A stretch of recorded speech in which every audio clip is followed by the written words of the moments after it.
Now let's go ahead and catch you up on all the latest COVID-19 headlines. Here are the top three things you need to know this afternoon on this Thursday. Number one, total layoffs have risen to 36 million since the coronavirus outbreak, according to the U.S. Labor Department. We'll have more information on that in just a few minutes. Number two, Tyson's Foods lowering some prices on certain products this week after closures at meat packing plants led to a surge in meat costs. The drop in prices is expected to last through Saturday.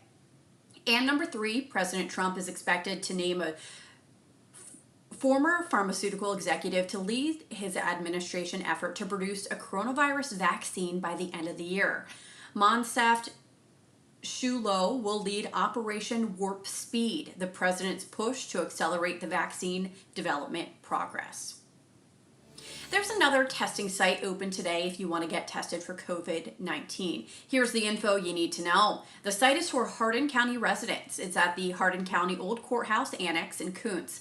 That's on Monroe Street. The site is open from 9 in the morning and will close at 4 this evening. You do need to pre-register. To make an appointment, call 409-550-2536.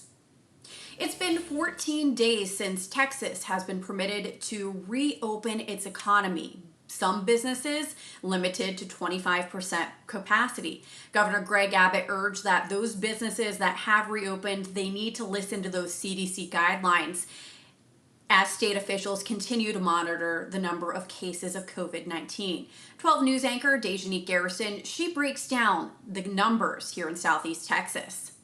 It's all about the last 14 days. That's the key number of days the CDC says we really need to pay close attention to monitor the spread of COVID-19. We're going to be looking at three key indicators: new cases, testing, and hospitalizations. First up, new cases. When Texas opened back up 14 days ago, the state had just over 29,000 positive cases of the virus and 816 fatalities. The state's 14-day average was 831 new cases a day. But take a look at what's happened since phase one. Our 14-day average is now nearly 1,100, with 12 of the last 14 days reporting more than 1,000 new cases. Governor Abbott did tell us that the numbers would climb. He says it's not necessarily because of reopening, but because more testing is available than ever before. And he's right. The state now averages 451,000 tests a day over the last 14 days. A pretty healthy increase day over day. The governor says the number we need to pay attention to is how many people are being hospitalized. Our 14-day average before phase one reopening, that was 1,549.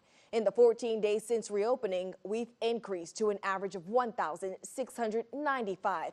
It's an increase, but not a huge one. Bottom line, with more testing and hospitalizations stable, look for Texas to begin phase two of reopening as soon as Monday. I'm Dejanique Garrison. Back to you. The number of people seeking first-time unemployment is continuing to rise. The Labor Department is reporting 2.9 million people applied for unemployment benefits last week. While filings have eased slightly over the last 6 weeks, they have not come down as fast as analysts were projecting. Last week's filings have put the coronavirus crisis to a total of 36.5 million, by far the biggest job loss in U.S. history. And even as the unemployment is growing, some states may extend stay-at-home orders until June. This means non-essential businesses will likely remain closed, losing money for weeks to come. Tom Costello tells us what this could mean for businesses' bottom line. The record number of Americans out of a job remains on the rise this morning. The Labor Department reporting nearly 3 million people filed for unemployment just last week. That brings the total over the past couple of months to 36 million. Even as states begin phased-in returns to work, the Fed chief says more action from Congress to stimulate the economy may be necessary to avoid long-term damage. Powell's blunt assessment sending stocks tumbling on Wednesday. House Democrats are hoping to vote on a new $3 trillion package. That includes money for state and local governments, extends unemployment benefits beyond July, along with new direct payments for American families. President Trump saying that's not going to happen. DOA, right? Okay. DOA, dead on arrival.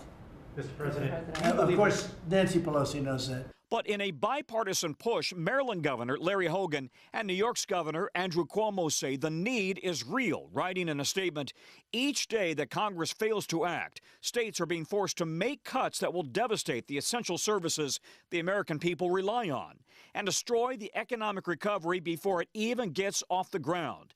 New Jersey's governor says his state, which has been hit hard by the pandemic, lost more than $3 billion in revenue last month. We cannot sustain a collapse of revenues without turning to unprecedented layoffs. Layoffs, by the way, of the very people we're relying upon the most. All this as our grocery habits are now starting to reflect the current economic situation. New market research shows cheaper store brands are now outpacing popular brands. And Americans are cutting back on splurges like snacks and even sodas.